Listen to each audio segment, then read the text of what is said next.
నెహెమ్యా గ్రంథం first chapter లో చూడండి, ఫస్ట్ లైన్ లోనే ఫస్ట్ చాప్టర్ సెకండ్ లైన్ లో కిస్లేప్ అని ఉంది కదా. నెక్స్ట్ సెకండ్ చాప్టర్ లో నీసాను అనేది ఉంది కదా, మాసము. నెక్స్ట్ సిక్స్త్ చాప్టర్ లో 15th వర్స్ లో ఏలూలు. సో ఈ చాప్టర్ నెహెమ్యా గ్రంథం అంతట్లో కూడా ఈ 3 మాసాలు కనిపిస్తాయి మనకు. నెహెమ్యా అనే పేరు నాకు అర్థం ఆదరించేవాడు, దేవుడు ఓదారుస్తాడు, గాడ్ కంఫర్ట్స్, యెహోవా వల్ల ఓదార్చబడిన వాడు అని కూడా వస్తుంది. నెహెమ్యా తండ్రి పేరు వెరీ గుడ్ అకల్య. నెహెమ్యా ఉద్యోగం ఏంటి అంటే?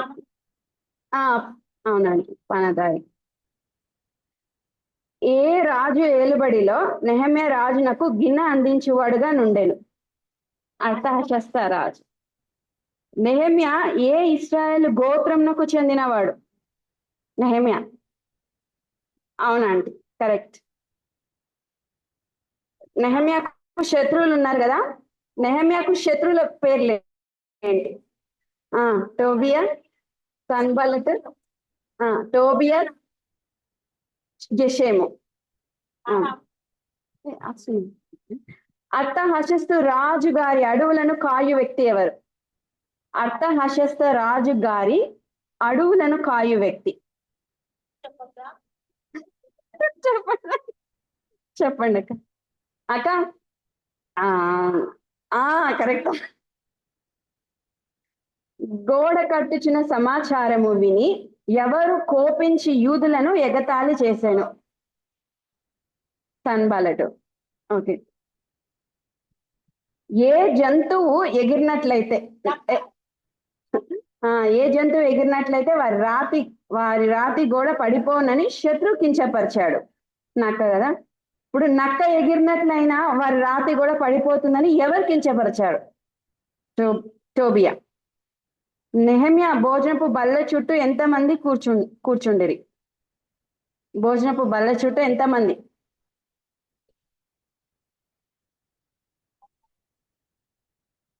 ఆయన భోజనపు బల్ల చుట్టూ 150 మెంబర్స్, 150 మంది. యెరూషలేము ప్రాకారములు ఎన్ని దినములలో కట్టబడింది? 52 days. నెహెమ్యా గ్రంథంలో ఎవరిని గూర్చి శాస్త్రి అని వ్రాయబడింది? ఎవరు అందరికంటే ఎక్కువగా దేవుని ఎదుట భయభక్తి గలవాడు అని నెహెమ్యా అన్నాడు?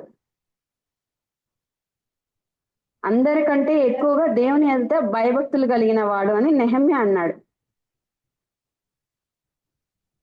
కరెక్ట్ అక్క, హనన్య.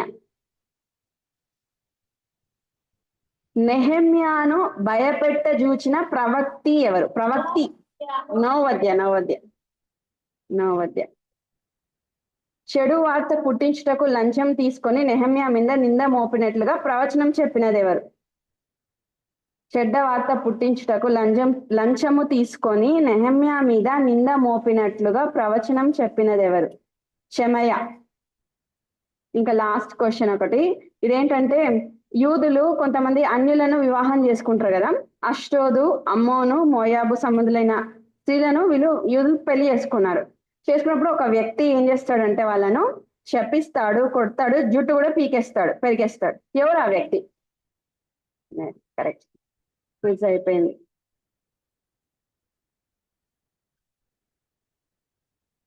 ఈరోజు యాక్చువల్గా ఈ వాక్యము ఎక్కువగా యవనస్తుల మధ్య పంచుకుంటా ఉంటారు, స్త్రీల మధ్య కూడా చెప్తా ఉంటారు. కానీ నేను ఎందుకు ఈ వాక్యాన్ని నేను మామూలుగా యవనస్తుల కొరకే ప్రిపేర్ అయ్యాను, కానీ అదే నేను ఇక్కడ షేర్ చేసుకోవడానికి ఇష్టపడుతున్నాను. ఈ మెసేజ్ టైటిల్ వచ్చేసి స్వీట్ 16. ఈ మెసేజ్ టైటిల్ వచ్చేసి మామూలుగా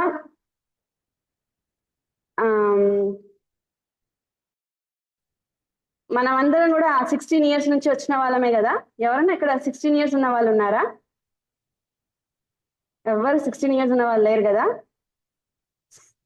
16 ఇయర్స్ లో ఏముందంట, ఏం కనబడుతుంది? స్వీట్నెస్ కనబడుతుంది. స్వీట్ 16 అని అంటున్నారు. మనం ఒకసారి అందరం బ్యాక్ వెళ్ళిపోదాము, మన ఏజ్కి వెళ్ళిపోదాం, ఆ ఏజ్కి వెళ్ళిపోదాం. ఆ ఏజ్ లో ఎట్లున్నాం మనం కదా? మీరందరూ కూడా ఆ ఏజ్కి వెళ్ళిపోండి. ఆ ఏజ్ లో ఎట్లా ఉన్నారు? ఆ ఏజ్ అంటే ఆ ఏజ్ స్వీట్నెస్ ఇచ్చిందా, నిజంగా బిటర్నెస్ ఇచ్చిందా కదా? ఈరోజు నేను అలాంటి పాపనే మీ దగ్గర తీసుకొస్తున్నాను. ఒక వ్యక్తి ఆ సన్నివేశం గురించి వింటే మనకు నిజంగా చాలా చాలా బాధ అనిపిస్తుంది. చాలా చాలా గుండెల్లో వేదన అనిపిస్తుంది. ఈరోజు విషాదంలో విజయ గీతిక ఏంటంటే, అంత చిన్న పిల్ల, నిండు కంప్లీట్ గా 16 ఇయర్స్ లేవు ఆ పాపకు. ఆ పాప దేవుని కొరకు దహన బలి అయిపోవడానికి ముందుకు వచ్చింది. నేను ఆ చిన్న పిల్ల గురించి నేను స్టడీ చేస్తున్నప్పుడు బైబిల్లో, అంత చిన్న పిల్ల దేవుని కొరకు దహన బలి అయిపోవడానికి వస్తే, మరి నేను అంత చిన్న పిల్ల దహన బలి అయిపోయినట్టు నేనేం చేశానని నాకు నేనే ప్రశ్నించుకున్నాను. నేనేం చేయగలిగినాను దేవుని కొరకు? ఆ పాప దేవుని కొరకు దహన బలి అయిపోతే నేనేం చేసినాను దేవుని కొరకు? ఈ లోకంలో మనం వచ్చింది కేవలం మన జీవితం మన కొరకే బ్రతకడానికి కాదు, కానీ దేవుని కొరకు మనము జీవించడానికి వచ్చాము. ఈ జీవితాన్ని దేవుడు మనకి ఎందుకు ఇచ్చాడంటే దేవుని కొరకే, ఆయనను మహిమపరచడానికే, ఆయన కొరకే దేవుడు మనకి జీవితాన్ని ఇచ్చాడు. ఈ లోకంలో ఎందుకున్నామంటే దేవుని కొరకే, ప్రభు కొరకే మనము ఉన్నాం. సో ఇక్కడ ఈ పాప పేరు రాయబడలేదు, కానీ ఈ పాప తన తండ్రి పేరుతో పిలువబడతా ఉంది. ఎఫ్తా కుమార్తె అంటారు, కానీ ఈ పాప పేరైతే ఇక్కడ బైబిల్లో ఎక్కడ లేదు. సో చాలా మంది బైబిల్ పండితులు ఏమని అంటున్నారు అని అంటే, ఈ ఈ పాప ఏజ్ ని 12 to 16 ఇయర్స్ మధ్యలో ఉంది అంటున్నారు. ఇంకొంతమంది బైబిల్ పండితులు ఏమంటున్నారంటే, కాదు 13 to 16 ఇయర్స్ ఆ మధ్యలో ఉంది. ఇంకొంతమంది బైబిల్ పండితులు ఏమంటున్నారంటే, లేదు లేదు, ఆమె తన కన్యాత్వం గురించి ప్రలాపించింది కాబట్టి అప్పుడప్పుడే జస్ట్ బడ్డింగ్ స్టేజ్ లో ఉంది కదా అని కొంతమంది బైబిల్ పండితులు అంటున్నారు. ఇప్పుడు 15 ఇయర్స్ అని అంటే ఏం చదువుతా అంటారు? 10th స్టాండర్డ్ చదువుతా అంటారు కదా. 16 ఇయర్స్ అంటే 10th కంప్లీట్ అయిపోయి 16 ఇయర్స్ కి వెళ్తారు. సారీ, ఇంటర్ కి వెళ్తారు కదా. మామూలుగా పేరెంట్స్ పిల్లల్ని పెంచేటప్పుడు చాలా స్ట్రిక్ట్ గా పెంచుతారు, ఏ తల్లిదండ్రులైనా కదా. అట్లా ఉండద్దు, ఇట్లా ఉండద్దు, ఇట్లా చేయకూడదు, అట్లా చేయకూడదు కదా, అక్కడికి వెళ్ళకూడదు, ఇక్కడికి వెళ్ళకూడదు అంటే ఏ తల్లిదండ్రులైనా పిల్లలను చాలా క్రమశిక్షణలో చాలా స్ట్రిక్ట్ గా పెంచుకుంటా వస్తారు. ఇంకా స్కూల్కి వెళ్తే స్కూల్లో కూడా అదే రిస్ట్రిక్షన్సే ఉంటాయి. స్కూల్ ఏం చెప్తుంది? స్కూల్ కి ఒక డ్రెస్ కోడ్ ఉంటుంది కదా, స్కూల్ కి సాక్స్ షూస్ వేసుకెళ్ళాలి, టై బెల్ట్ వేసుకెళ్ళాలి. స్కూల్ ఉన్న రిస్ట్రిక్షన్స్ వేరే. ఇప్పుడు స్కూల్ కి డ్రెస్ కోడ్ లో పోకుండా నాకు ఇష్టం వచ్చిన డ్రెస్ లో నేను పోతే స్కూల్ అంగీకరిస్తుందా? అంగీకరించదు కదా. కాబట్టి అట్లా స్కూల్ రిస్ట్రిక్షన్స్, ఇక్కడ పేరెంట్స్ కూడా చాలా రిస్ట్రిక్షన్స్. సో 10th కంప్లీట్ అయిపోయి ఇంటర్కి వెళ్ళిన పిల్లలకి ఎట్లా ఉంటది అంటే, ఆ ఏజ్ పిల్లలకి కొంచెం ఫ్రీడమ్ ఉంటది. అంటే స్కూల్ లాగా అదే సేమ్ డ్రెస్ కోడ్ వేసుకొని వెళ్ళాల్సిన అవసరము లేదు. సో అది వాళ్ళ చాయిస్, ఆ చాయిస్ అనమాట వాళ్ళది. వాళ్ళకి ఏ డ్రెస్ అన్నా వేసుకెళ్ళచ్చు అదే కలర్ డ్రెస్. అంటే స్కూల్కి వెళ్ళేటప్పుడు అయితే మండే టు సాటర్డే వరకు యూనిఫామ్ లోనే ఉండాలి. స్కూల్ రిస్ట్రిక్షన్స్ వేరే. కాలేజ్ లో అట్లంతా ఉండదు కదా. అంటే వాళ్ళు ఏ డ్రెస్ అన్నా వేసుకెళ్ళచ్చు. ఆ ఏజ్ పిల్లలు ఎట్లుంటారంటే, ఇప్పుడు వాళ్ళకి నచ్చిన చాయిస్, వాళ్ళ డ్రెస్ ఏదైనా బ్లూ కలర్ డ్రెస్ వేసుకున్నారనుకో, సో మదర్ వచ్చి ఎందుకు బ్లూ కలర్, మదర్ చెప్పిన డ్రెస్ ఈ డ్రెస్ వేసుకో అంటే వాళ్ళ చాయిస్ ఎట్లా అంటే, నాకు లేదు లేదు, నాకు ఇదే నచ్చింది, నేను ఇదే డ్రెస్ వేసుకుంటాను. వాళ్ళకు నచ్చిన హ్యాంగింగ్స్ లేదా వాళ్ళకు నచ్చిన స్లిప్పర్స్, అంత వాళ్ళకు నచ్చినట్టుగా వాళ్ళ చాయిస్. అంటే ఆ ఏజ్ పిల్లలు అట్లా ఉంటారు, వాళ్ళ చాయిస్ ని ఎక్కువగా ప్రిఫర్ చేస్తారు. అంటే వాళ్ళకంటూ అక్కడ ఒక ఫ్రీడమ్, ఆ పిల్లలకి ఇష్టం అనిపించినట్టు. కొన్నిసార్లు పేరెంట్స్ వచ్చి అది ఎందుకు చేస్తావు, ఈ డ్రెస్ వేసుకోవచ్చు కదా అంటే, వాళ్ళకి ఇష్టం లేనప్పుడు లేదు మమ్మీ నాకు ఇది నచ్చింది, నాకు ఈ స్లిప్పర్స్ నచ్చినాయి. అట్లా ఆ ఏజ్ పిల్లలు ఎట్లా ఉంటారు అంటే కొంచెం ఫ్రీడమ్, ఆ ఏజ్ పిల్లలకు ఫ్రీడమ్ అనేది ఎక్కువగా ఇష్టం ఉంటుంది. నెక్స్ట్ ఇంకా ఏముంటది అంటే, ఐడెంటిటీ ప్రాబ్లం ఉంటుంది వాళ్ళకు. అంటే అందరిలో కన్నా నేనే చాలా యూనిక్ గా ఉండాలి, అందరిలో కన్నా నేనే బాగా ఉండాలి అని అలాగా పిల్లలు కోరుకుంటారు, ఆ ఏజ్ పిల్లలు కదా.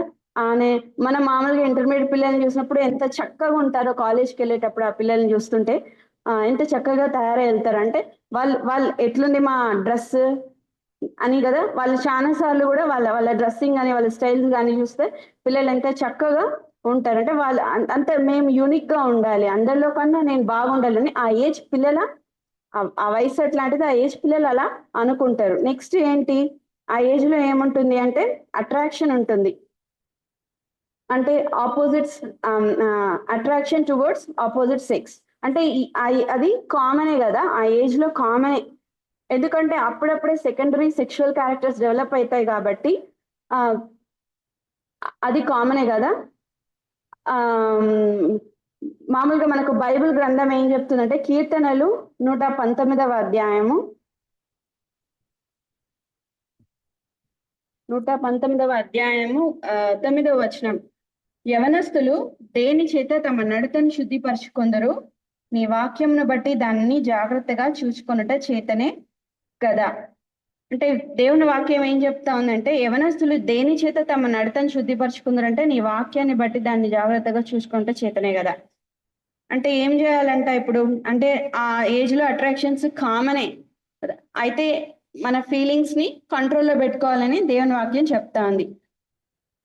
సో ఇట్లాంటి టీనేజ్ బాయ్ ని నేను ఒక అబ్బాయిని, కొంతమంది బాయ్స్ ని చూపిస్తాను బైబిల్లో. ఆ యోసేప్ యోసేప్కి అయితే ఎన్ని శ్రమలు వచ్చినాయి కదా. వాళ్ళ వాళ్ళ అన్నలు ఏం చేస్తారు, జలసీగా పోయి తమ్ముడిని అమ్మేస్తారు కదా. ఆ తమ్ముడిని అమ్మేసినప్పుడు అక్కడ నుంచి మళ్ళీ ఆయన ఐగుప్తుకి వెళ్ళిపోయినప్పుడు ఒక సర్వెంట్ బాయ్ లాగా ఉంటాడు కదా అక్కడ. అక్కడ చాలా నీతిగా నిజాయితీగా ఉంటాడు. తర్వాత అక్కడ పోతీఫర్ ఏం చేస్తాడు, అందరి మీదుగా ఆయనను లీడర్ గా తీసుకుంటాడు. లీడర్ గా తీసుకున్నప్పుడు అక్కడ ఏం జరిగింది, ఆయనకి ఆ భార్య ఆ వ్యక్తిని చాలా తరచుగా శోధించింది. అప్పుడు ఆ ఆ ఆ యోసేపు పాపంను చేసినట్టుగా ఒప్పుకోలేదు కదా, పాపం చేయలేదు, పాపానికి దూరంగా పారిపోయినట్టుగా చూస్తున్నాం. Teenage bye. ఇంకొంతమంది బాయ్స్ ని చూపిస్తా, షడ్రెక్, మెషక్, అబెద్నెగో, డానియల్ కదా.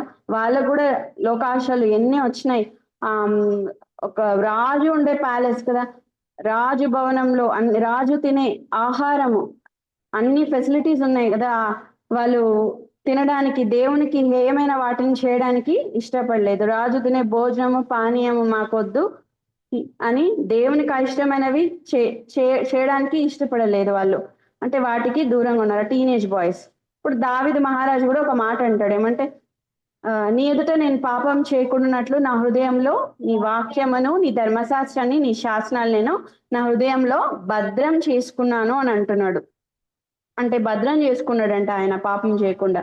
భద్రం చేసుకోవడము అని అంటే ఏమనిపిస్తుంది అంటే ఇప్పుడు మన ఇంట్లో గోల్డ్ ఉంది, డబ్బులు ఉన్నాయి, మనం ఏం చేస్తాం, లాకర్ లో భద్రపరుచుకుంటాం కదా. భద్రపరచుకున్న ఎందుకు భద్రపరుచుకుంటాం మన ప్రెషియస్ థింగ్స్ అంటే ఇంకొకళ్ళు స్టీల్ చేయకూడదు కదా, వాటిని చాలా భద్రపరుచుకుంటాం, దొంగలించబడకూడదు మన వస్తువులని. తర్వాత మన ఫ్యామిలీలో మనం అందరం ఉన్నాము, మన ఫాదర్ మదర్ ఇంట్లో సిస్టర్స్ బ్రదర్స్ అందరం ఉన్నాము. అందరం ఉన్నప్పుడు మనము ఇంట్లో అందరం ఉన్నాంలే అని చెప్పి రాత్రి మనము లాక్ చేసుకోకుండా పడుకుంటామా?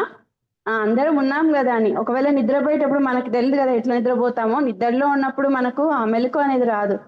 అట్లా ఒకవేళ అట్లా నిద్రపోతే ఏ దొంగను వచ్చి మన ఇంటి వస్తువులను దొంగతనం చేయొచ్చు కదా. అందుకే మనం అన్ని భద్రపరుచుకుంటాము, ఒక దొంగ లోపలికి రాకుండా లాక్ చేసి అక్కడ ఇక్కడ అంతా లాక్ చేసి జాగ్రత్త చేసుకొనే పడుకుంటాం. సో ఆ విధంగా భద్రపరుచుకోవాలంటే దేవుని యొక్క వాక్యము మన హృదయంలో ఉన్నప్పుడు నువ్వు ఈ లోకంలో తొలగిపోవని దాని అర్థం. ఆ వాక్యము యవనస్తుల్లో ఉన్నప్పుడు ఏం చేస్తారు, మనం చూసినాం కదా teenage boys Shadrach, Meshach, Abednego, యోసేపు. సో ఆ వాక్యం చేత భద్రపరుచుకున్నప్పుడు, ఆ వాక్యం ఉన్నప్పుడు పాపంలో పాపాన్ని యవనస్తులు జయిస్తారని దాని అర్థం. సరే, ఇలాంటి అమ్మాయిని నేను మీ దగ్గర తీసుకొస్తున్నాను. ఆ పాప పేరు రాయబడలేదు కానీ ఆ పాప తన తండ్రి పేరుతో పిలువబడుతోంది. ఈ పాప గురించి చెప్పేకి ముందు నేను నేను మీకు ఇశ్రాయేల్ చరిత్ర గురించి చెప్తాను. అంటే మీ అందరికీ తెలిసిందే ఇశ్రాయేల్ చరిత్ర. కానీ నేను జస్ట్ ఊరికే దాన్ని చెప్పడానికి ముందు జస్ట్ ఊరికే కొంచెం దాని గురించి వివరిస్తాను. మామూలుగా ఇశ్రాయేల్ అంటే అందరికీ తెలుసు, దేవుని చేత ఎంచుకొనబడిన దేవుని జనాంగం అని. దేవుడు వాళ్ళను ఏర్పాటు చేసుకున్నాడు. సో వాళ్ళు ప్రత్యేకింపబడిన ప్రజలు. దేవుడు ఏం చేశాడు వాళ్ళను, మనం బైబిల్లో జెనసిస్ నుంచి చదివినప్పుడు మనకు అర్థమవుతుంది. దేవుడు వాళ్ళతో మాట్లాడతాడు, అబ్రహాంతో మాట్లాడతాడు కదా, నేను నీకు తోడే ఉన్నాను, నిన్ను ఏర్పాటు చేసుకున్నాను, నిన్ను నడిపిస్తాను, నీ సంతానం ఆకాశ నక్షత్రంలో చూడు, అట్లా చేస్తాను నేను, అట్లా ప్రతి ఒక్కరితో ఆశీర్వదిస్తాడు, వాళ్ళని నడిపిస్తాడు, వాళ్ళతో మాట్లాడతాడు. అబ్రహాం చెప్తాడు కదా, దేవుడు నీ సంతానము ఐగుప్తులో బానిసత్వంలో ఉంటుంది. వాళ్ళు ఐగుప్తులో బానిసత్వంలో ఉన్నప్పుడు ఏం జరిగింది, వాళ్ళు చాలా కఠినమైన శ్రమలు అనుభవిస్తారు కదా, నిర్గమకాండంలో చదువుకుంటే మనం. వాళ్ళు చాలా అంటే చెరలో ఉన్నప్పుడు చాలా భయంకరమైన హింస పొందినప్పుడు వాళ్ళు దేవుని వేడుకుంటారు, దేవా మమ్మల్ని శ్రమ నుంచి తప్పించి పాటు చేసినట్టుగా చూస్తాం. ఆ మోషే పెరిగి పెద్దవాడైనప్పుడు వాళ్ళ జనాంగాన్ని విడిపించడానికి ఫరో రాజు దగ్గరికి వెళ్ళినప్పుడు ఫరో రాజు ఏమంటాడు, మా దేశానికి పంపించండి, మా దేవుడు చెప్తున్నాడు, యెహోవా దేవుడు చెప్తున్నాడు అంటే, మీ యెహోవా దేవుడు ఎవరో నాకు తెలియదు అని కఠినంగా మాట్లాడతాడు కదా. మీరు ఒకవేళ వెళ్ళనీయకపోతే మమ్మల్ని, మా దేవుడు మీ మీదికి తెగులను, మీ దేశం మీదికి తెగులను పంపిస్తాను అని అంటున్నాడు అంటే, దానికి కూడా ఆయన ఏమీ భయపడలేదు. అప్పుడు దేవుడు ఏం చేస్తాడు, వాళ్ళ మీదకి తెగులను పంపిస్తాడు కదా. ఇప్పుడు ఇశ్రాయేల్ని అయితే కాచి కాపాడినాడు, ఇశ్రాయేల్ని అయితే నడిపిస్తున్నాడు. ఇప్పుడు ఐగుప్తు మీద దేవుడు తీసుకున్న వెంజెన్స్ ఎట్లా ఉంది, ఆ దేశం మీద కప్పలు కదా, కప్పలు భయంకరంగా కప్పలు వస్తాయి కదా. తర్వాత ఈ ఇశ్రాయేళ్ళకైతే అట్లాంటి ప్రాబ్లం లేదు, వాళ్ళు ఉన్న ప్లేస్ లో వాళ్ళకి ఏం అట్లాంటి ప్రాబ్లం లేదు. కానీ ఐగుప్తులకైతే కప్పలతో బాధపడినారు. నెక్స్ట్ వచ్చేసి వాళ్ళు రక్తం అంతా కూడా, వాటర్ అంతా కూడా రక్తముగా మారిపోతుంది కదా. అంతే, ఎక్కడ చూసినా రక్తమే. కానీ ఇశ్రాయేళ్లకు ప్రొటెక్ట్ చేస్తాడు దేవుడు, వాళ్ళకి తాగడానికి నీళ్లు కానీ వాళ్ళకి ఎట్లాంటి ప్రాబ్లము లేదు. వాళ్ళకు హెయిల్ స్టామ్, వడగండ్ల వాన, మళ్ళీ తర్వాత స్కిన్ మీద అంతా గుళ్ళలో పొక్కులు వచ్చేస్తాయి, అంత డార్క్నెస్ తో సఫర్ అవుతారు.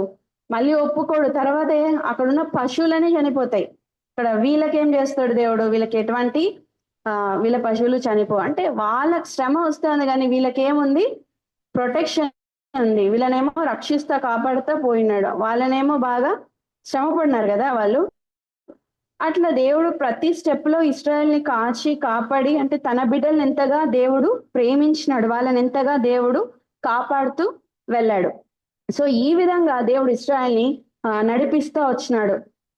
నెక్స్ట్ టైం ఏంది, వాళ్ళను ఎర్ర సముద్రం 2 పాయలుగా చేస్తాడు. వెనక శత్రు సైన్యం ఉంది కదా, ముందు పోవడానికి సముద్రం ఉంది, వెళ్ళలేరు. అప్పుడు వాళ్ళు మోషే ఏం చేస్తాడు, ప్రార్థన చేస్తాడు, యెహోవా దయచేసి రక్షణ చూడండి అంటే ఆ సముద్రం 2 పాయలుగా చీలి వాళ్ళు ఆ డ్రై ల్యాండ్ మీద వాళ్ళు వెళ్తారు కదా. వెనకేమో శత్రువు కూడా ఫాలో అవుతారు. ఫాలో అయినప్పుడు వీళ్ళంతా కూడా దాటుకొని పోయిన తర్వాత వెనక శత్రువు ఉన్నప్పుడు శత్రువుని నీళ్ళలో హతమారుస్తారు. వీళ్ళు ఇశ్రాయేల్ దేవుని ఎంత కొనియాడతారు కదా, దేవుని ప్రైజ్ చేస్తారు, దేవ మమ్మల్ని తప్పించినారు. అట్లా ప్రతి స్టెప్ లో ఇశ్రాయేల్ని కాచి కాపాడి వాళ్ళకు మేలులు చేస్తా పోయినాడు. వీళ్ళు ఏం చేస్తారు, కొద్ది రోజులు అయిన తర్వాత, అన్ని మేలులు అనుభవించిన తర్వాత వీళ్ళు దేవుని మర్చిపోతారు, దేవుని త్రోవను విడిచిపెట్టేస్తారు. విడిచిపెట్టిన తర్వాత దేవుడు చూస్తాడంటే వీళ్ళ కమాండ్మెంట్స్ కూడా దేవుడు ఇచ్చినాడు కదా, నేనే నిజమైన దేవుడిని, నేను తప్ప వేరొక దేవుడు మీకు లేడు. సో ఇవన్నీ వాళ్ళకి తెలుసు, దేవుడు ఎంత గొప్ప దేవుడో, వాళ్ళ దేవుడు ఎంతగా దేవుడు వాళ్ళని కాచి కాపాడి వాళ్ళకి కావాల్సినటువంటి సప్లై చేసినాడు. కానీ వీళ్ళు మర్చిపోయి దేవుని విడిచిపెట్టి త్రోవ తప్పిపోయి ఏం చేస్తారు, బాగా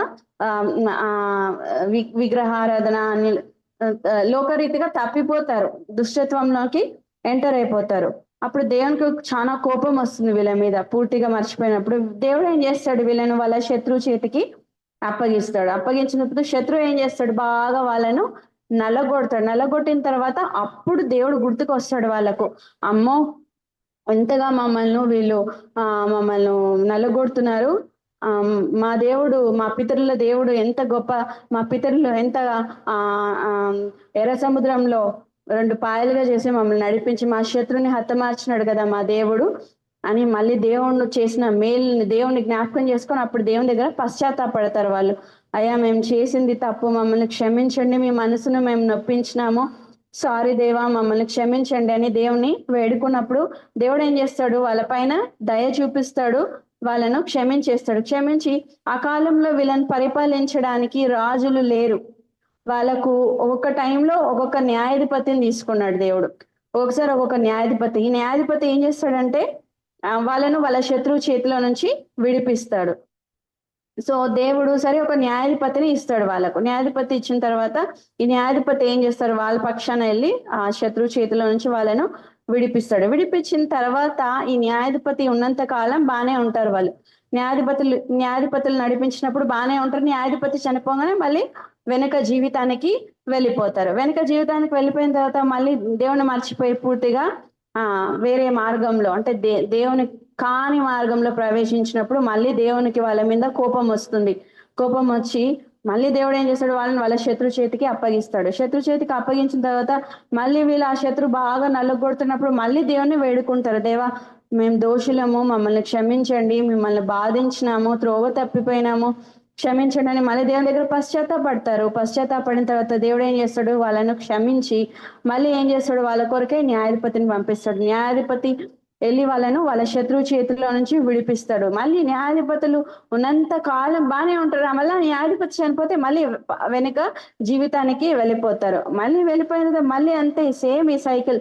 మళ్ళీ ఏం చేస్తారు, మళ్ళీ కాని మార్గం, మళ్ళీ దేవుడికి కోపం, మళ్ళీ వాళ్ళు మళ్ళీ దేవుడు శత్రువు చేతికి అప్పగించడం, ఆ శత్రువు నలగొట్టడం, మళ్ళీ దేవుడు జ్ఞాపకం రావడం, మళ్ళీ దేవునికి మొరపెట్టి పశ్చాత్తాపడడం, మళ్ళీ దేవుడు జాలిపడడం, మళ్ళీ దేవుడు న్యాయాధిపతిని ఇవ్వడం, మళ్ళీ ఆ న్యాయాధిపతి వాళ్ళను వాళ్ళ శత్రువు చేతి నుంచి తప్పించడం. ఇట్లాగా ఈ సైకిల్ ఇట్లానే న్యాయాధిపతుల గ్రంథంలో ఉంది.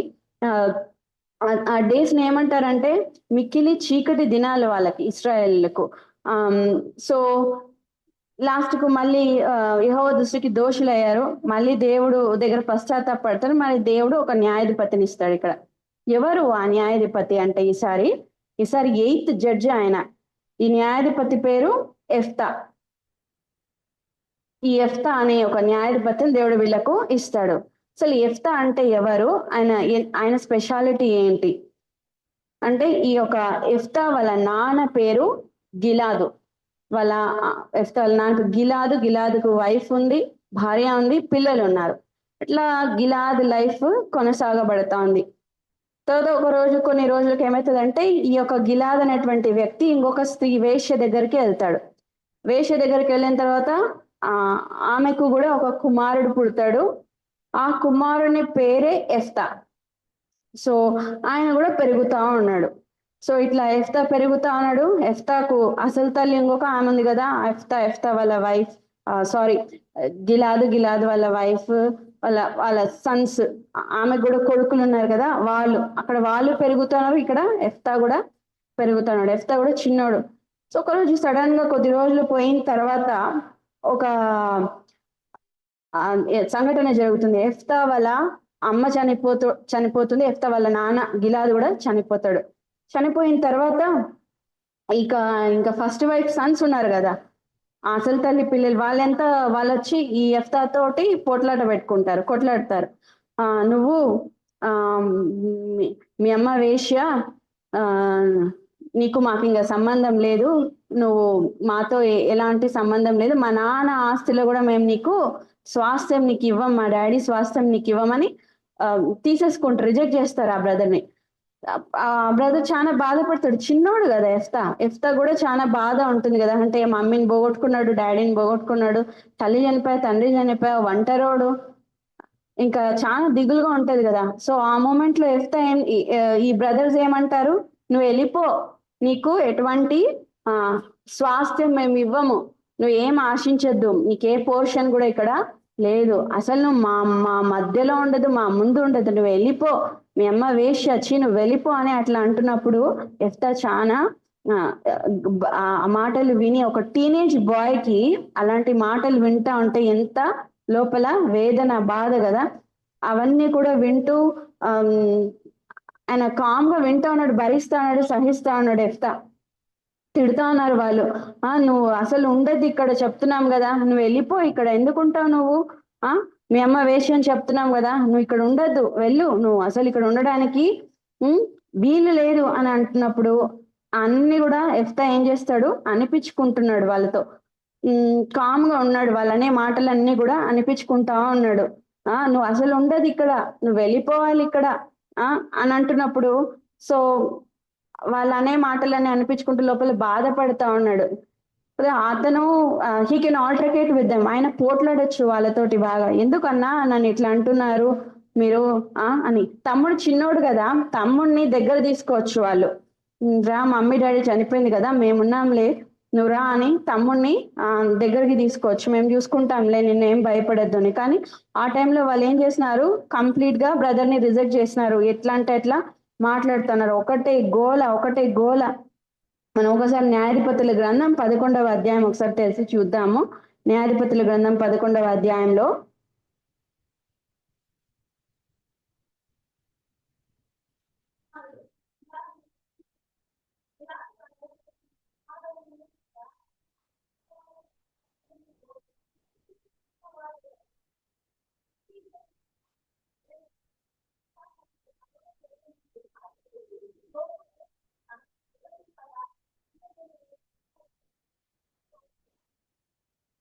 చాలండి.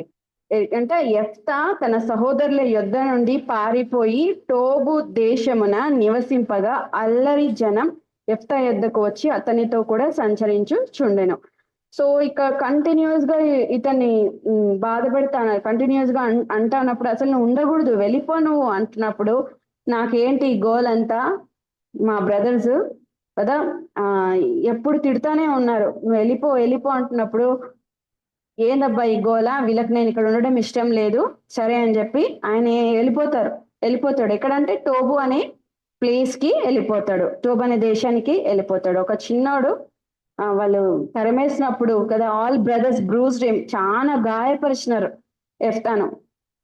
తల్లి లేదు, తండ్రి లేదు, ఒంటరోడు వెళ్ళిపోతున్నాడు, ఎవరి ఆశ్రయం లేదు ఆయనకి, వెళ్ళిపోయాడు.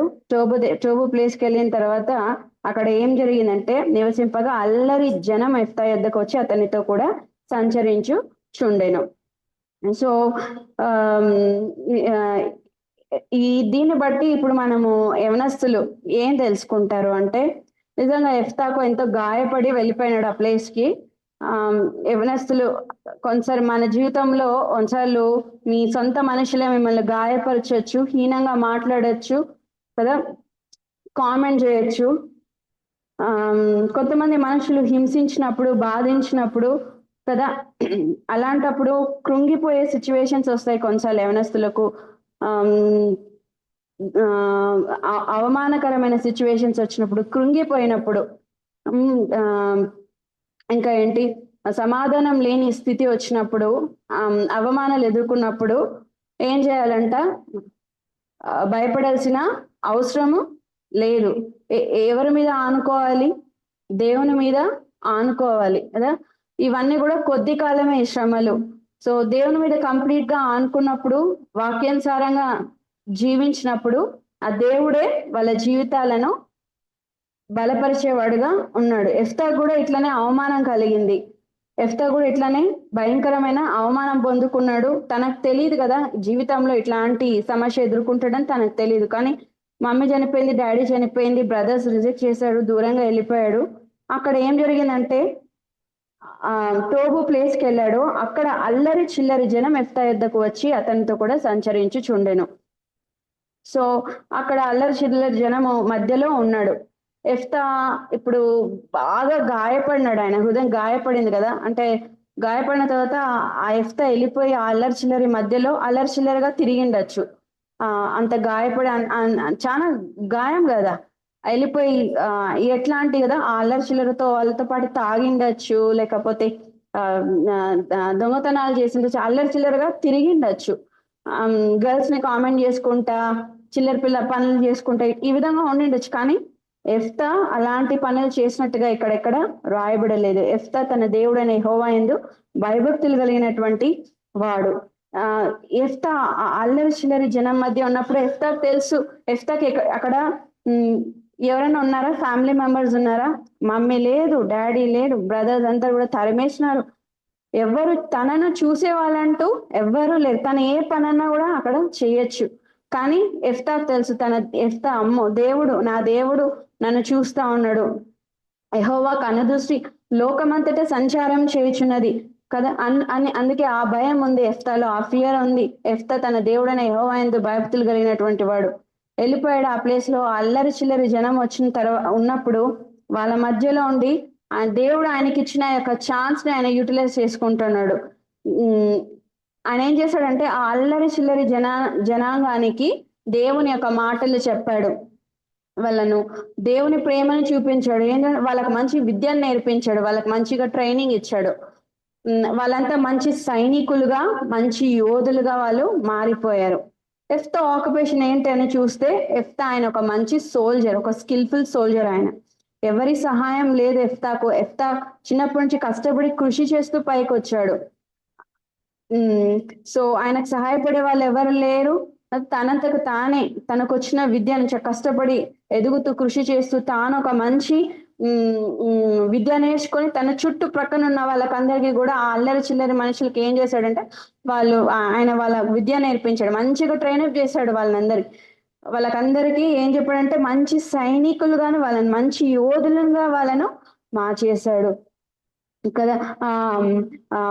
వాళ్ళకందరికి దేవుని ప్రేమను చూపించాడు, దేవుని యొక్క మాటలు చెప్పాడు. అల్లరి చిల్లరి పిల్లలందరినీ కూడా దేవుని ఎఫ్తాను బట్టి మారిపోయారు వాళ్ళంతా కూడా. ఎఫ్తా లాంటి భయభక్తులు నేర్చుకున్నారు, ఎఫ్తా లాగా యోధులుగా మారిపోయినారు, సైనికులుగా మంచి యోధులుగా మారిపోయినారు. ఆ విధంగా ఎఫ్తా వాళ్ళని అందరినీ చేంజ్ చేశాడు. తనకు వచ్చినటువంటి ఆపర్చునిటీని ఎఫ్తా యూజ్ చేసుకున్నాడు. ఇప్పుడు ఎఫ్తా బ్రదర్స్ దగ్గరే ఉండింటే ఈ వీళ్ళకు దేవుని యొక్క ప్రేమ తెలుసుండేదా, దేవుని యొక్క సువార్త తెలుసుండేదా?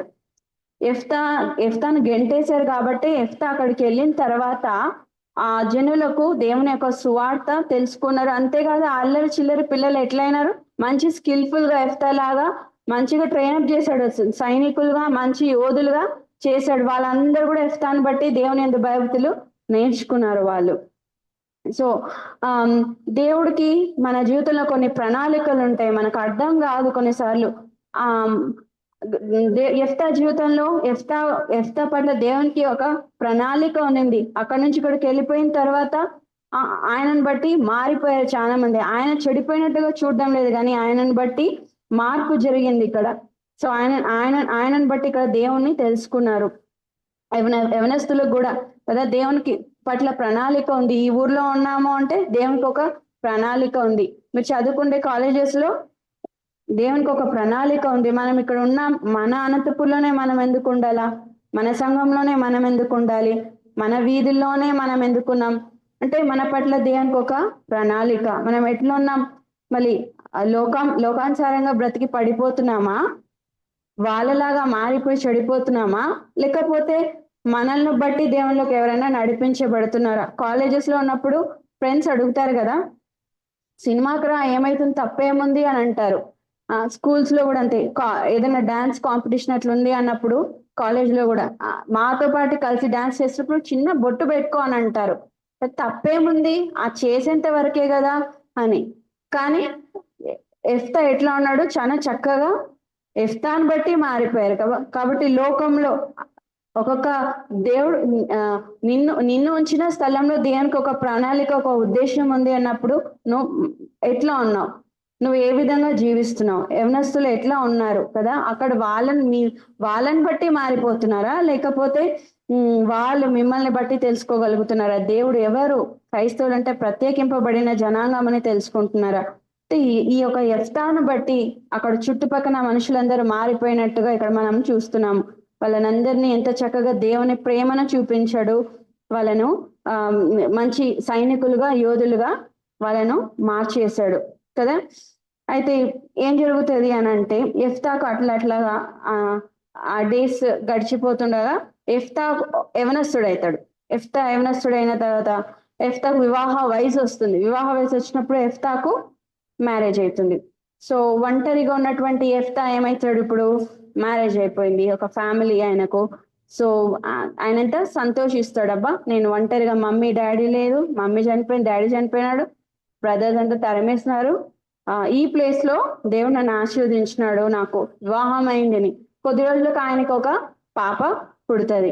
ఆ పాప పేరు ఇక్కడ రాయబడలేదు కానీ సో ఈ యొక్క ఎఫ్తా ప్రాస్పర్ అవుతా ఉన్నాడు అనే సంగతి, ఆయన గ్రేట్నెస్ వీళ్ళ బ్రదర్స్ కి వినబడతా ఉంది. అబ్బా ఈ ఎఫ్తా మన బ్రదర్ ఉన్నాడు కదా, మనం తరిమేసినామే, మన బ్రదర్ చాలా గ్రేట్ గా అంటే చాలా ప్రాస్పర్ అయిపోయినాడు, ఆయన గ్రేట్నెస్ బ్రదర్స్ కి వినపడతా ఉంది. మన బ్రదర్ ఎఫ్తా మంచి సైనికుడుగా యోధుడుగా మారిపోయినాడు. ఎఫ్తా గుడ్ టీమ్ ని మెయింటైన్ చేస్తున్నాడు.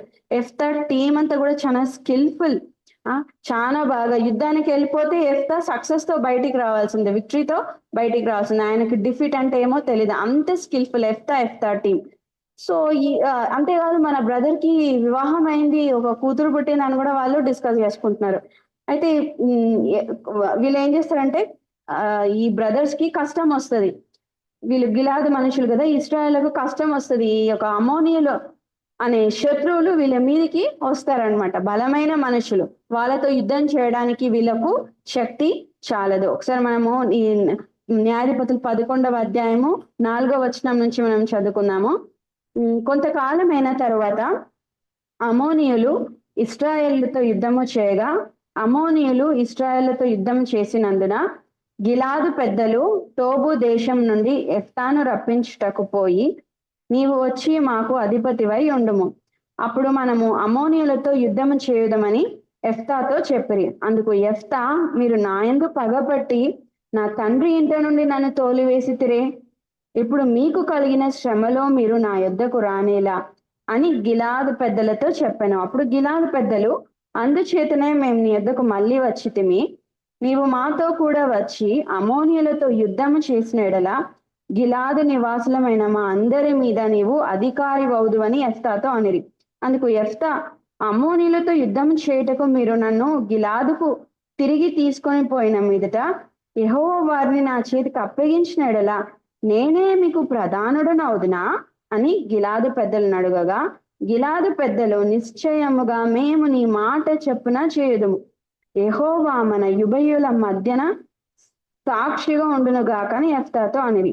సో ఎఫ్తా దగ్గరకు వచ్చి వాళ్ళు అంటున్నారు, ఈ బ్రదర్స్ కి ఏంటంటే అమోనియులు అనే శత్రువులు ఇస్రాయేల్ మీదకి వస్తున్నప్పుడు వాళ్ళకు ధైర్యం చాలలేదు, వాళ్ళతోటి యుద్ధం చేయడానికి, వాళ్ళతోటి ఫైట్ చేయడానికి వాళ్ళకు బలం చాలలేదు. ఇంకోటి భయం వాళ్ళకు, ఎందుకంటే వాళ్ళ స్ట్రెంగ్త్ కన్నా శత్రువు స్ట్రెంగ్తే ఎక్కువ ఉంది. అమ్మో వాళ్ళతోటి ఫైట్ చేయాలంటే ఇంకా మనకు చాలా స్కిల్ఫుల్ గా నైపుణ్యత కలిగిన వాళ్ళే కావాలి, అట్లయితేనే బలమున్న మనుషులు అయితేనే వాళ్ళని మన ఎనిమీస్ ని ఎదుర్కోగలం అని ఇప్పుడు ఆలోచిస్తున్నారు. బ్రదర్ గ్రేటెస్ట్ గురించి విన్నారు కదా, బ్రదర్ ఎట్లా ప్రాస్పర్ అయిపోయాడు. సో బ్రదర్స్ మాట్లాడుకుంటా ఉన్నారు, మనం ఎట్లా చేద్దాం మరి, ఎఫ్తా దగ్గర పోదామా, ఎఫ్తాను పిలిపించుకుందామా, మనం హెల్ప్ తీసుకుందాము అని అంటే వాళ్ళకే అమ్మో ఇప్పుడు వెళ్ళి మనం పిలిస్తే ఇంకా మన బ్రదర్ వస్తాడా, మనల్ని ఏమేమి అంటాడో, మీరు ఆ రోజు నన్ను తరిమేసినారు కదా అని. సో వీళ్ళు ధైర్యం చేసి వెళ్తారు, ఎఫ్తా ప్లీజ్ రావా, వచ్చి మాకు హెల్ప్ చేయవా, ఇట్లా అమోనియులు అనే శత్రువులు వచ్చినారు మన మీదికి, నాకు నీ హెల్ప్ కావాలా ప్లీజ్ ఎఫ్తా అని పీస్ఫుల్ గా వెళ్ళి ఎఫ్తా తోటి పీస్ మెయింటైన్ చేస్తున్నారు. ప్లీజ్ రావా ఎఫ్తా అంటే ఎఫ్తా అప్పుడు జ్ఞాపకం చేస్తున్నాడు, అన్నా మీరు ఎన్ని మాటలు అన్నారు నన్ను తరిమేస్తారా, మేము అమ్మ వేష్య, నువ్వు వెళ్ళిపో, నీకు మా తండ్రి ఏంటే స్వాస్థ్యం లేదు అంటారు కదన్నా, నన్ను తరిమేసినారు కదన్నా మీరు అని అంటే, అవును ఎఫ్తా కానీ సారీ ఎఫ్తా ఇప్పుడు మాకు నీ హెల్ప్ కావాలి ఎఫ్తా, ప్లీజ్ ఎఫ్తా రా ఎఫ్తా అని ఎఫ్తాను రిక్వెస్ట్ చేసుకుంటారు, నువ్వు రావాలి అని. సో సరే ఎఫ్తా అంటాడు, నేను వస్తే మళ్ళీ మీరేం చేస్తారు అంటే, ఎఫ్తా నువ్వు మా మీద లీడర్ గా ఉండు, నువ్వే అధికారి, నువ్వు ఇక్కడ అంటే you be the leader over all of us, నువ్వే మాకు హెడ్, ఇప్పుడు రా ఎఫ్తా అని అంటున్నారు. అంటే ఎఫ్తా అంటాడు, will I really be your head, నన్ను నిజంగా మీరు నన్ను అధికారిగా చేసుకుంటారా అని అంటున్నాడు ఎఫ్తా. అంటే ఖచ్చితంగా, సర్టన్లీ యాజ్ యూ సెడ్, నువ్వు చెప్పినట్టే చేస్తాము అని ఎఫ్తాను అంటున్నారు.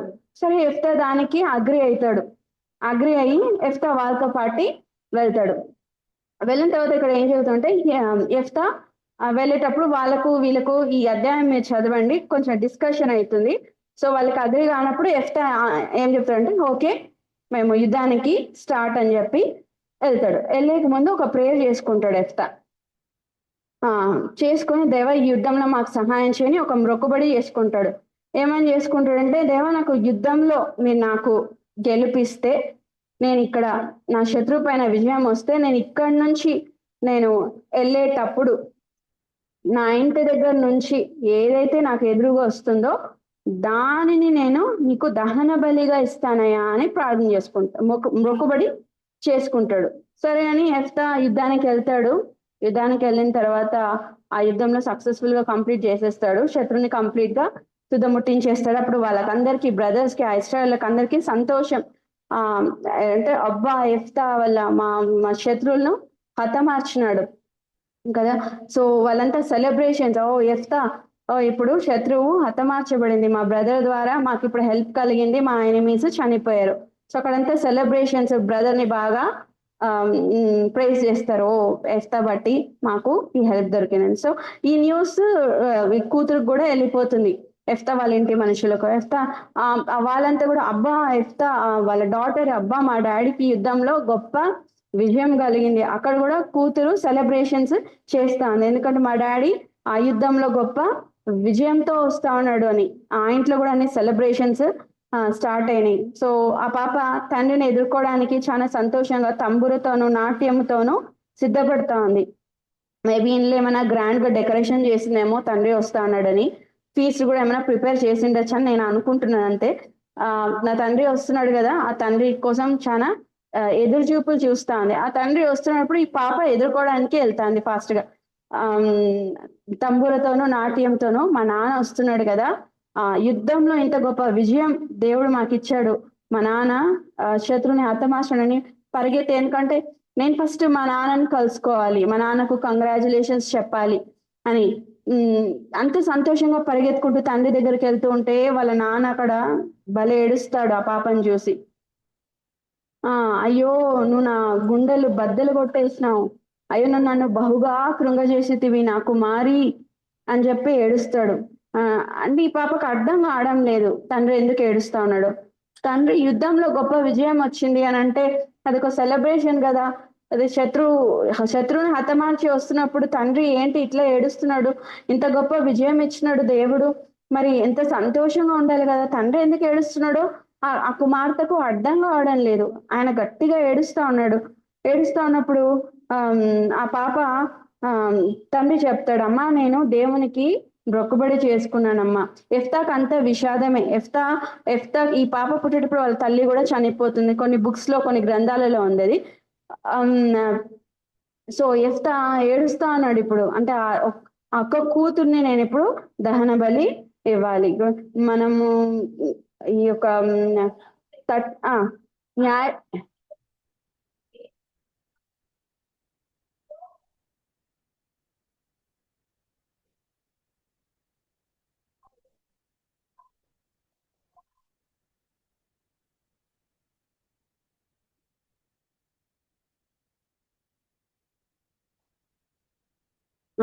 చాలా అంటే సో ఎంత చక్కగా చెప్తాంది.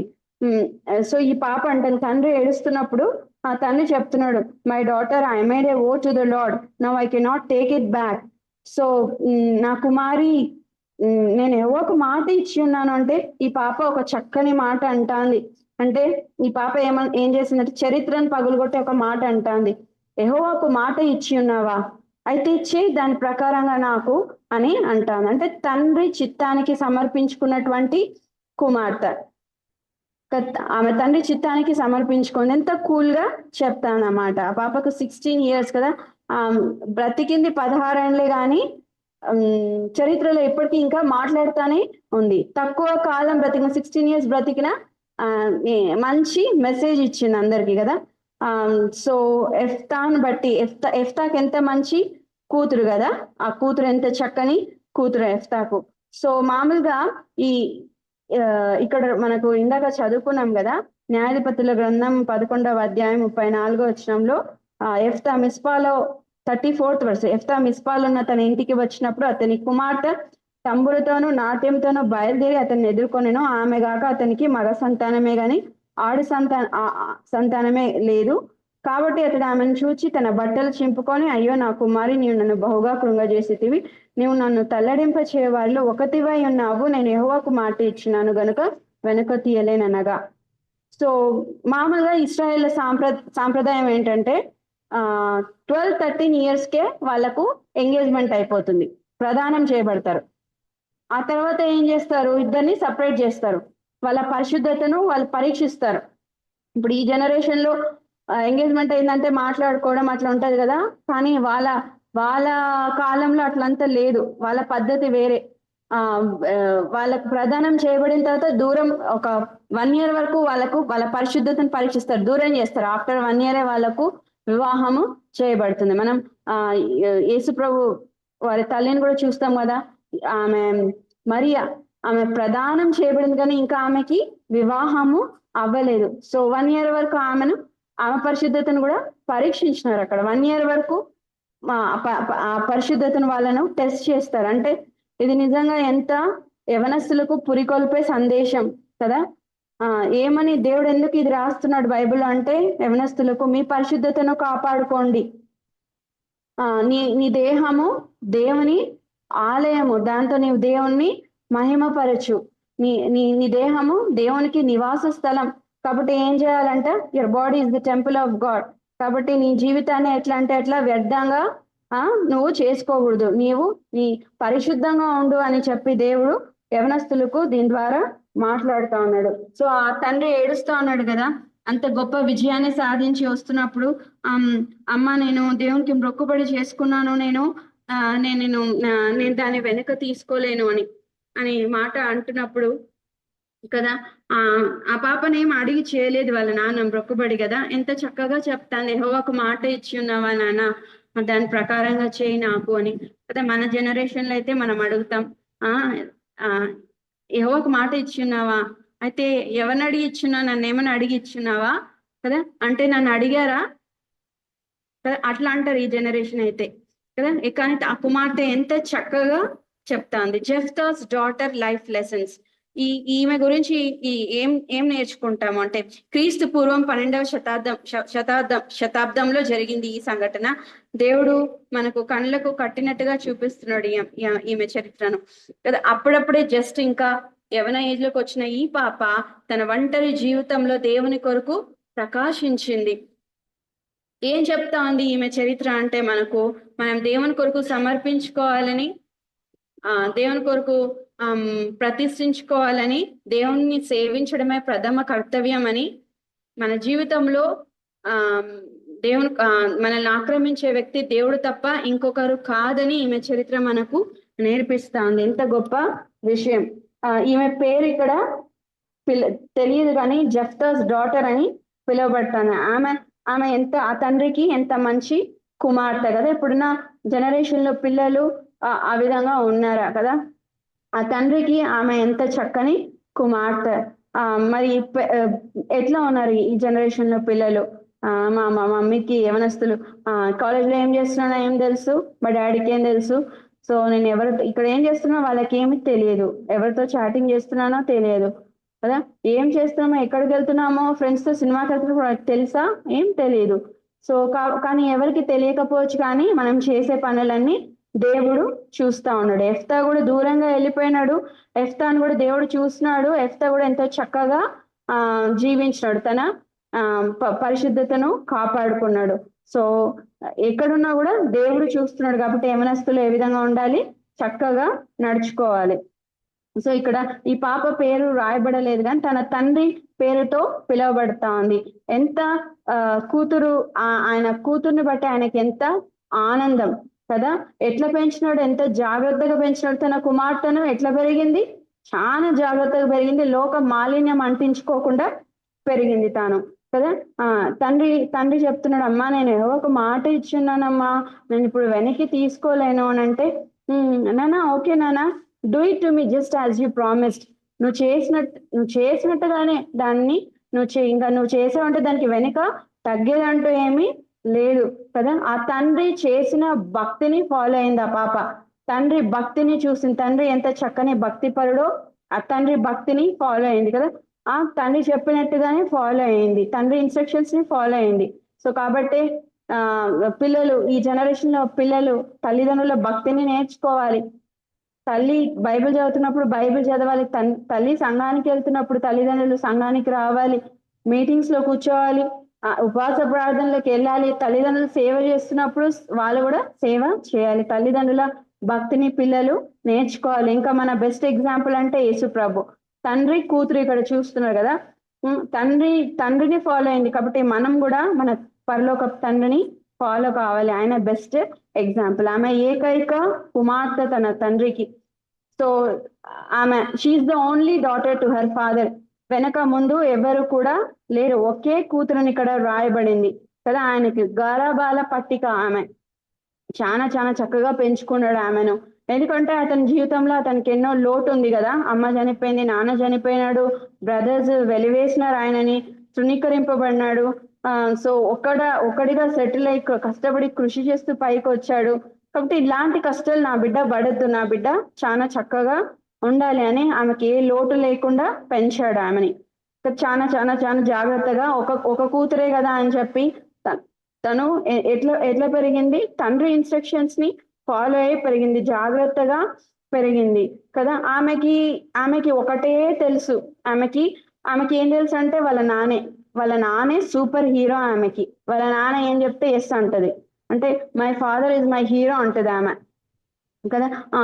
ఇది మనకు ఇది చూస్తున్నప్పుడు, తండ్రి కూతుర్లను చూస్తున్నప్పుడు మనకు కూడా ఎవరు గుర్తుకొస్తాడు అని అంటే మన పరలోక తండ్రి గుర్తుకొస్తాడు. ఆయన మనకు మంచి హీరో కదా.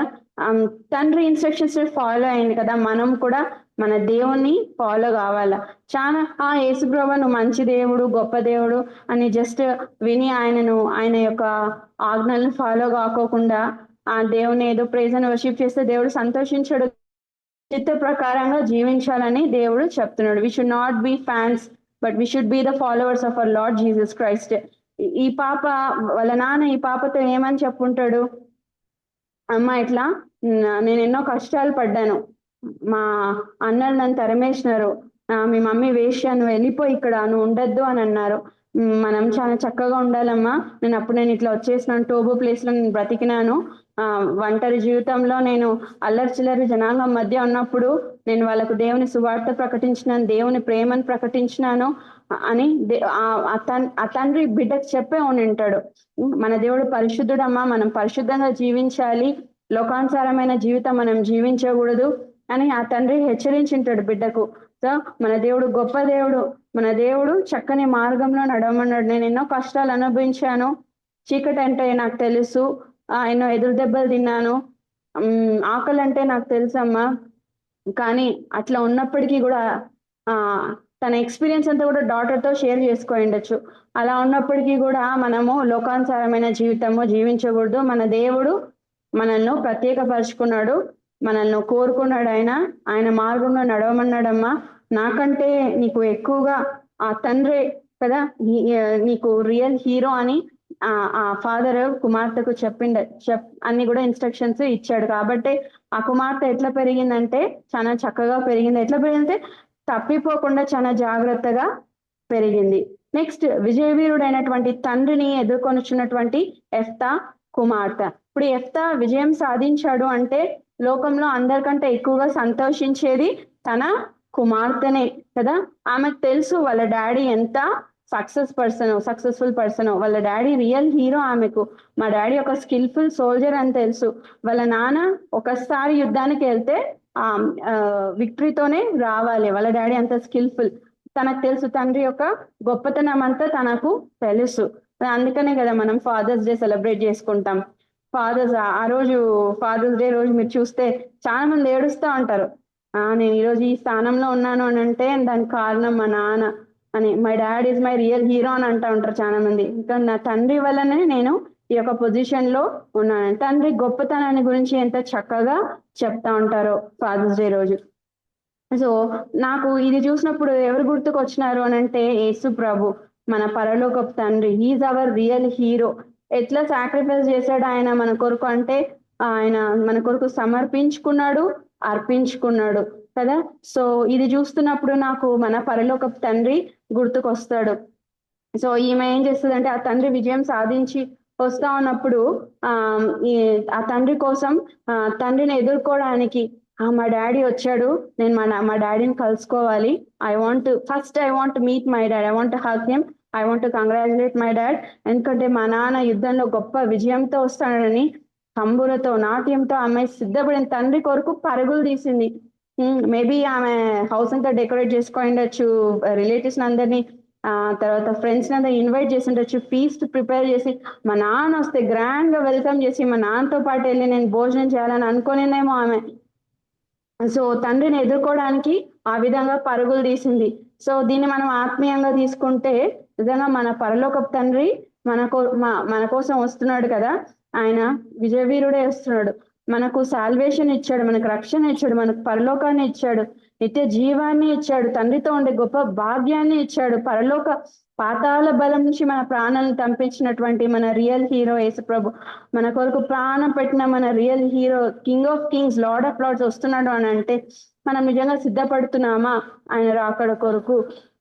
ఆయనను ఎదుర్కోవడానికి ఆయన ఎదురు చూపులు చూస్తున్నామా? ఏ విధంగా ప్రిపేర్ అవుతున్నాము కదా? వి షుడ్ గెట్ రెడీ కదా కదా. Are you getting ready to prepare కదా టు మీట్ యువర్ సేవియర్? కాబట్టి మన పరలోకపు తండ్రిని ఎదుర్కోవడానికి మనము పరుగులు తీయాలి. ఆ కుమార్తె తండ్రిని ఎదుర్కోవడానికి పరుగులు తీసింది. తర్వాత తన దేవునికి మహిమను ఆపాదించినటువంటి యెఫ్తా కుమార్తె దేవునికి తన మహిమనిచ్చేసింది. ఏం చేసిన ఈ యెఫ్తా కుమార్తెకు తెలుసు, ఆ పాపకు దేవుని గొప్పతనం తెలుసు, దేవుడు ఎంత ఆశ్చర్యకరుడో, ఎంత మహాగణుడో, ఎంత పరిశుద్ధుడో అన్ని తెలుసు. ఎట్లా తెలుసు ఇవన్నీ అంత చిన్న వయసులో అంటే వాళ్ళ నాన్న చెప్పాడు. వాళ్ళ నాన్న చిన్నప్పటి నుంచే దేవుని గురించి బోధించాడు. మనం కూడా సండే స్కూల్ పిల్లలకు నేర్పిస్తున్నాం కదా దేవుని వాక్యాన్ని.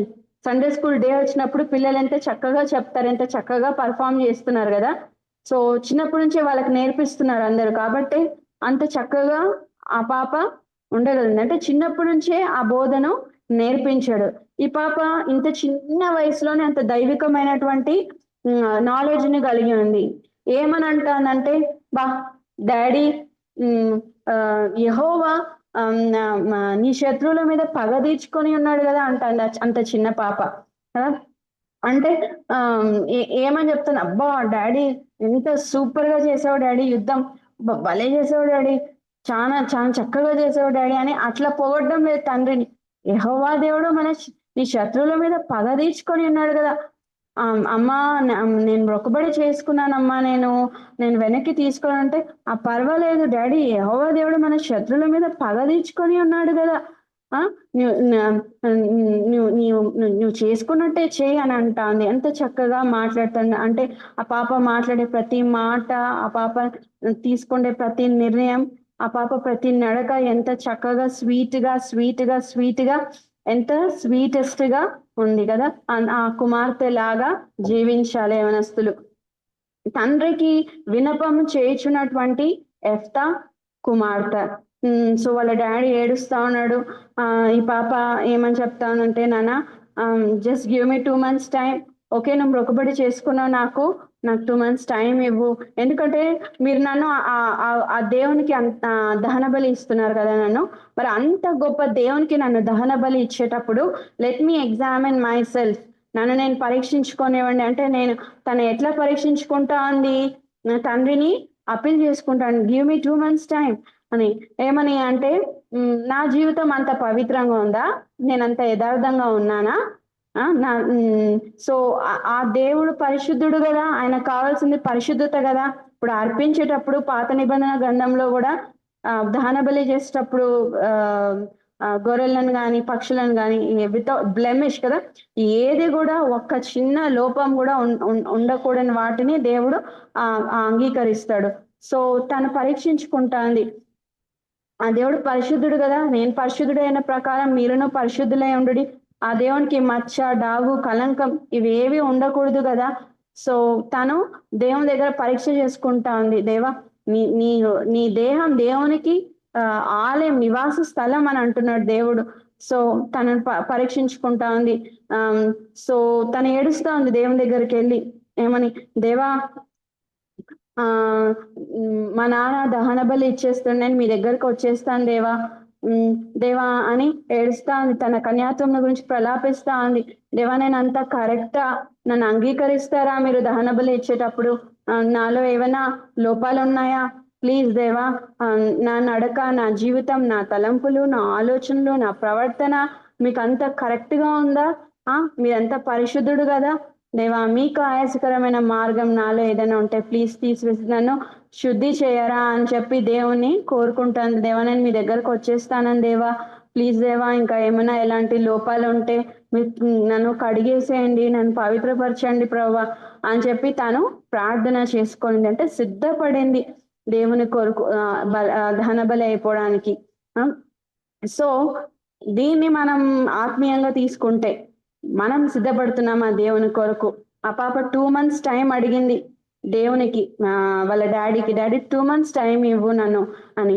సరే వాళ్ళ డాడీ ఒప్పుకున్నాడు. తను వెళ్ళి ప్రార్థన చేసుకుంటాను, దేవుని దగ్గర వేడుకుంటా ఉంది, తను పరీక్షించుకోవడానికి వెళ్ళింది.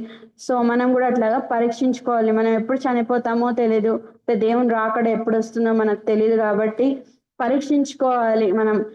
అయ్యా నేను ఎక్కడన్నా నాలో తప్పులు ఉన్నాయా, నాలో ఏదన్నా మీకు ఆయాస్కరమైన మార్గం ఉందా, నేను కూడా అంత పరిశుద్ధంగా అంత పవిత్రంగా ఉన్నానా ప్రభా, మీకు అంగీకారంగా ఉన్నానా ప్రభా అని పరీక్షించుకోవాలి. ఏదన్నా ఆయాసకరమైన మార్గం ఉంటే is any flaw కదా which is against our Lord Jesus Christ, we should face all those flaws, we should get rid of from all such kind of flaws. అడగాల దేవుని, దేవా నన్ను అలాంటి నన్ను శుద్ధి చేయి, మీకు ఆయాస్కరమైన మార్గం నాలో నుంచి తీసివేసే ప్రభు అని ఎవ్రీడే మనము దేవునికి ప్రేయర్ చేస్తూనే వెళ్ళాలి. ఆ విధంగా ఎఫ్తా కుమార్తె సిద్ధపడతా వెళ్ళింది.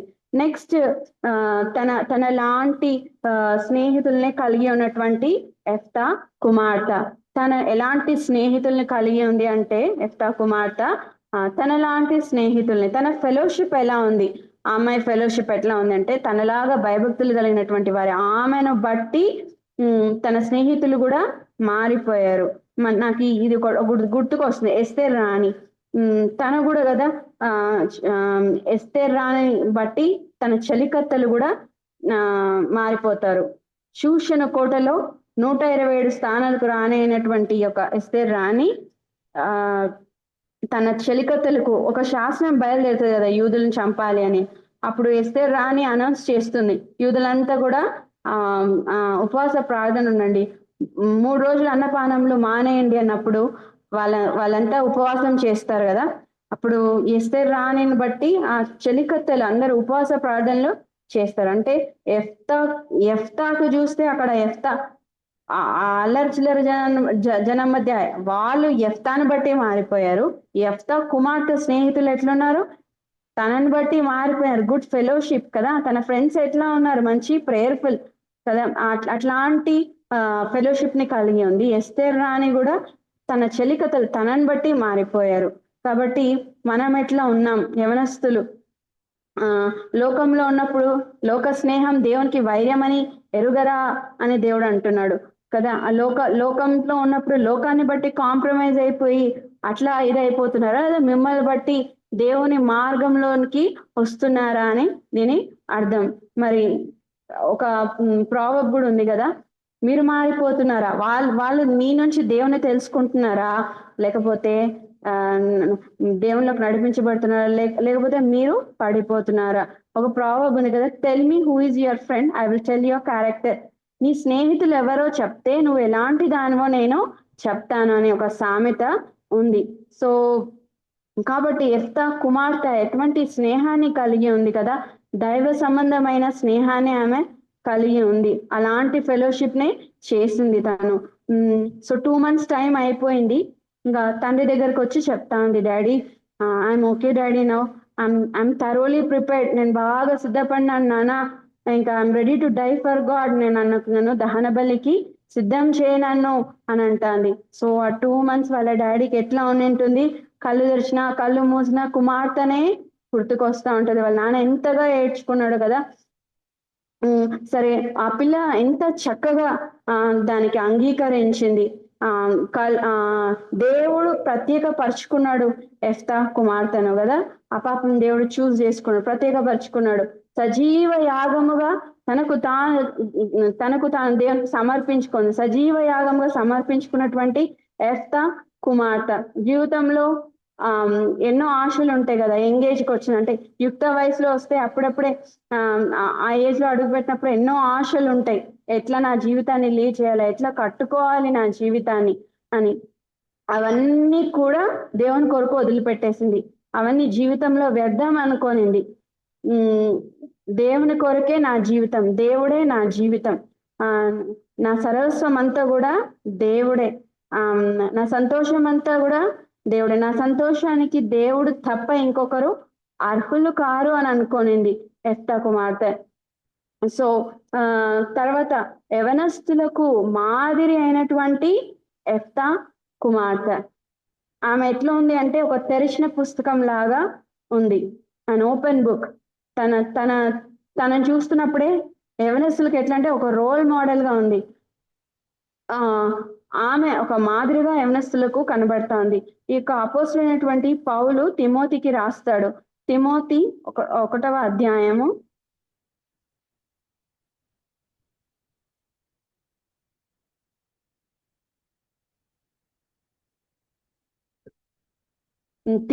తిమోతికి రాసిన మొదటి పత్రిక 4వ అధ్యాయము 11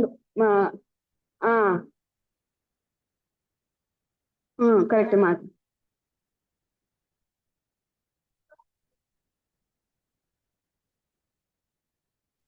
ఉండము. సో